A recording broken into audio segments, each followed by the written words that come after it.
L'info écho avec Capital.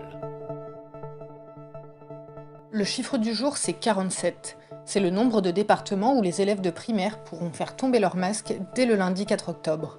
Un assouplissement sanitaire justifié par l'amélioration de la situation épidémique dans ces territoires où le taux d'incidence est durablement inférieur à 50 nouveaux cas pour 100 000 habitants.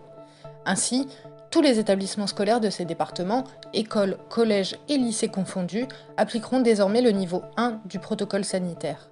Ce qui signifie aussi la fin des restrictions pour les activités sportives, et ce, aussi bien en primaire qu'au collège et au lycée. Tous les détails à lire sur notre site. Le coup de gueule du jour est poussé par Bruno Le Maire au sujet des frais des plans d'épargne retraite.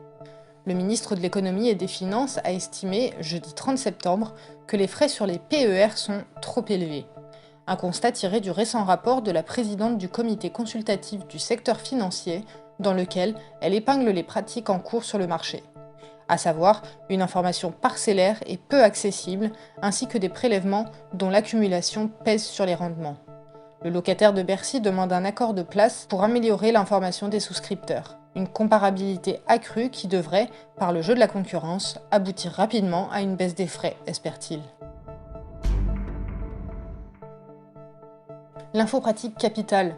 Ce vendredi 1er octobre, le nouveau mode de calcul des allocations chômage, mesure phare de la réforme de l'assurance chômage, entre en vigueur. Auparavant, le montant des indemnités chômage était calculé à partir des seuls jours travaillés par les demandeurs d'emploi. Mais avec la réforme, les périodes non travaillées sont également prises en compte dans ce calcul, ce qui va logiquement diminuer le montant des allocations chômage. D'après les estimations de l'Unédic, pas moins de 1,15 million de personnes devraient voir leur indemnité baisser lors de la première année d'application de la réforme. Plus d'infos sur capital.fr.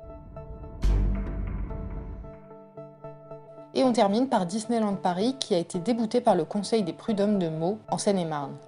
Une salariée licenciée avait poursuivi le groupe Eurodisney Associés après son licenciement dont elle estimait qu'il n'avait pas de cause réelle et sérieuse. La justice lui a donné raison. Lorsqu'elle était en arrêt maladie, son employeur avait eu besoin de ses identifiants professionnels pour obtenir des documents sur son ordinateur.